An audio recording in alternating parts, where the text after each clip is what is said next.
Hello everyone, my name is Monica and I run a school called the Fledglings. What is a pedagogy? Pedagogy is a way or method to actually execute a curriculum.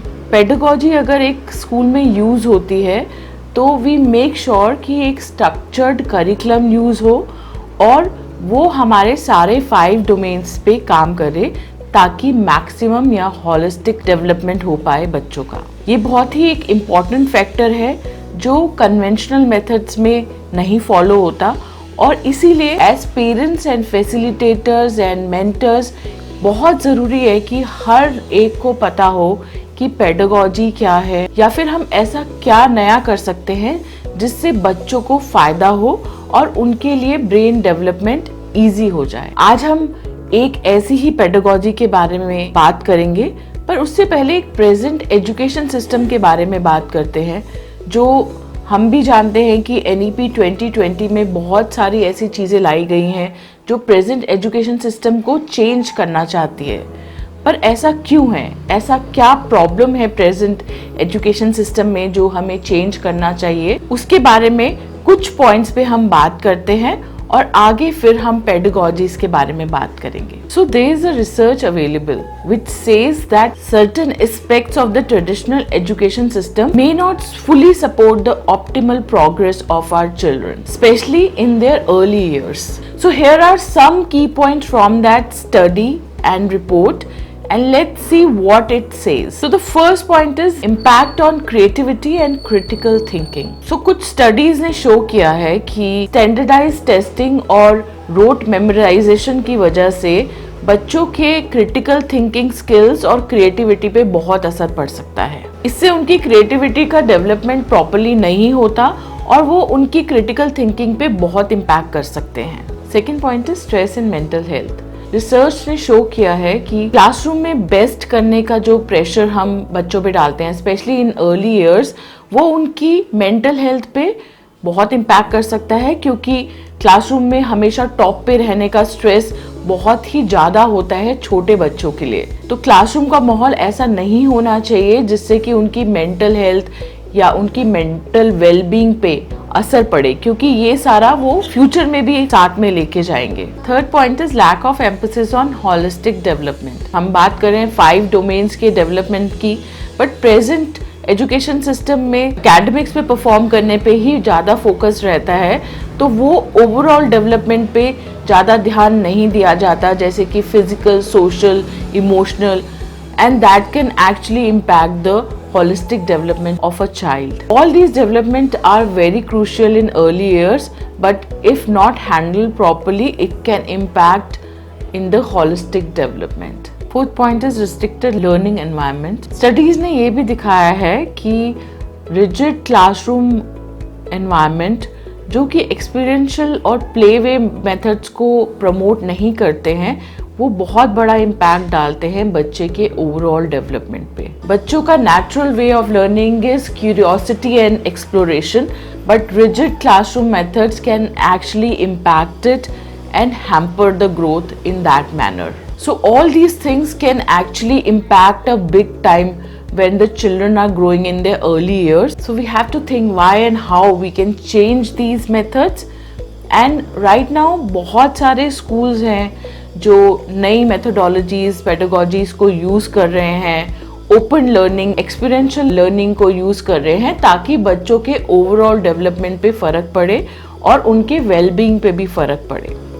तो आज हम जिस topic या जिस pedagogy की बात करेंगे वो है Harvard Gardner's theory of multiple intelligence. This is the favourite theory of mine because I have been working with this theory for the past 10 years now, and I have seen the change in children when we understand the children in this manner. जब हम इस तरह से बच्चों को समझते हैं, when we relate them to this particular theory on terms of intelligences, then we understand the children well और हमें समझ में आता है कि उन पे क्या positively impact पड़ेगा और क्या नेगेटिव इम्पैक्ट पड़ेगा। तो चलिए हम इस थ्योरी के बारे में डिटेल में बात करते हैं जिसको बोलते हैं Harvard Gardner's theory of multiple intelligence, which can give a different outlook to parents also while they are trying to understand their children, because हम बात कर रहे हैं बच्चों को समझने की बार बार, बट हम कैसे इसमें काम कर सकते हैं या और कैसे समझ सकते हैं बच्चों को, हमें एक नया विजन देगा बच्चों के बारे में जानने का।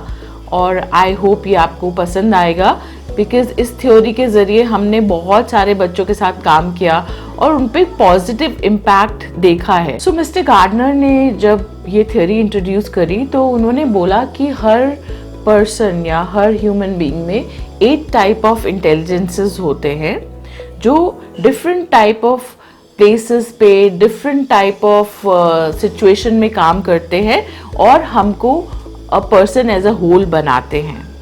इसमें ऐसा हो सकता है कि one intelligence of a person is higher than the other and that is how a holistic person is formed. But it doesn't mean कि अगर बच्चे में लिंग्विस्टिक या फिर लैंग्वेज इंटेलिजेंस हायर है तो ही उसको इंटेलिजेंट क्राइटेरिया में डालना चाहिए। इस थ्योरी के ज़रिए हम ये जानते हैं कि हर एक part of intelligence of a human being is very important when we are trying to live a life. So ये हमें इन डेप्थ नॉलेज देगा, हमें बताएगा कि इन इंटेलिजेंस को कैसे कहाँ पे एनहांस किया जा सकता है when we are dealing with our children. So the different 8 type of intelligences are linguistic intelligence, mathematical or logical intelligence, spatial intelligence, bodily kinesthetic intelligence, musical intelligence, interpersonal intelligence, intrapersonal intelligence and naturalist intelligence। ये सारे type of intelligence साथ में काम करते हैं हर एक person के, और कई बार हमने देखा है कि एक इंटेलिजेंस हो सकता है हायर हो in a person than the other intelligence, and that is how a human being or a child tries to discover and learn new things। But Mr. Gardner ने ये भी आइडेंटिफाई किया कि हमारी सोसाइटी में सिर्फ 2 टाइप ऑफ इंटेलिजेंस को बहुत ही हाई रेटेड या हाई क्राइटेरिया में रखा जाता है, और वो है लिंग्विस्टिक एंड लॉजिकल मैथमेटिक्स। उनके हिसाब से इन 2 इंटेलिजेंस की वैल्यू सोसाइटी में बहुत ज़्यादा रखी गई है, और इसी रीज़न की वजह से कई बार हो सकता है कि हम बच्चों को प्रॉपरली समझ नहीं पाते या उनकी इंटेलिजेंस को सही से समझ नहीं पाते और उनके साथ प्रॉपरली काम नहीं कर पाते। तो चलिए इन इंटेलिजेंस के बारे में थोड़ा सा और जानते हैं। What is linguistic intelligence, which is also called word smart? These type of people are very sensitive to written and spoken language। जिन लोगों की ये इंटेलिजेंस हायर होती है, उनकी ability to understand the words is very high, and that is why उनकी language catching ability and written ability भी बहुत अच्छी होती है। सो ये लोग बहुत अच्छे होते हैं स्पीच देने में, बुक्स राइटिंग में और बहुत सारी ऐसी चीज़ों में जो रिलेटेड है वर्ड फॉर्मेशंस के। इन लोग की पोटेंशियल करियर चॉइसेस होंगी लॉयर्स, स्पीकर्स, ऑथर्स, जर्नलिस्ट या फिर क्यूरेटर। बट इसका मतलब ये नहीं कि ये लोग यही वाले करियर्स को चूज करेंगे। हम इंटेलिजेंस के बेसिस पे आपको करियर चॉइसेस इसलिए बता रहे हैं ताकि आपको समझने में इजी रहे और आप रिलेट कर पाए, और हो सकता है कि आप अपने सराउंडिंग्स में भी ऐसे लोगों को, ऐसे बच्चों को आइडेंटिफाई कर पाएंगे। Next is logical mathematical intelligence, which is also known as number reasoning smart। The people who are number reasoning smart would have the capability to solve problems based on calculations, logics and investigate any issue scientifically। इनमें बहुत अच्छी ability होती है equations को develop करने में, calculations और abstract problems को सॉल्व करने की। ऐसे लोगों की करियर चॉइसेस होंगी मैथमेटिशियंस, स्टैटिस्टिशियंस, अकाउंटेंट्स, साइंटिस्ट और computer analysts. Next is spatial intelligence which are picture smart. ऐसे लोग पिक्चर स्मार्ट होते हैं, वो बहुत ही अच्छे होते हैं मैप पढ़ने में या फिर नेविगेशन गाइड करने में। इनकी ability to recognise and manipulate large scale images is also very good. ऐसे लोगों के पोटेंशियल करियर चॉइसेस होंगे pilot, surgeon, architect, graphic artist and interior designers. Next will talk about bodily kinesthetic intelligence या फिर body smart. ऐसे लोग अपनी body को यूज करते हैं टू सॉल्व एनी प्रॉब्लम्स और ऑब्जेक्ट्स। बॉडीली काइनेस्थेटिक लोग अपनी बॉडी का कोई part like hand, mouth, legs कुछ भी यूज कर सकते हैं कोई प्रॉब्लम को सॉल्व करने में या फिर कोई प्रोडक्ट को फैशन करने में। They will have the ability to use their body to make some product और मे बी परफॉर्म स्किल्स और solve problems through their mind and body. इन लोगों के potential career choices I am sure you would have guessed dancer, athlete, surgeon, mechanic, carpenters and physical therapist. Next we will talk about musical intelligence. इनका sense of music is very high and they are called music smart people. They will have the skill in performance, composition and appreciation of musical patterns. इन लोगों में high ability होगी music rhythm को recognize करने की, tone का proper sense होगा. Potential career choices for such people would be DJ, musician, composer, singer. Now we'll talk about interpersonal intelligence, which are people smart people.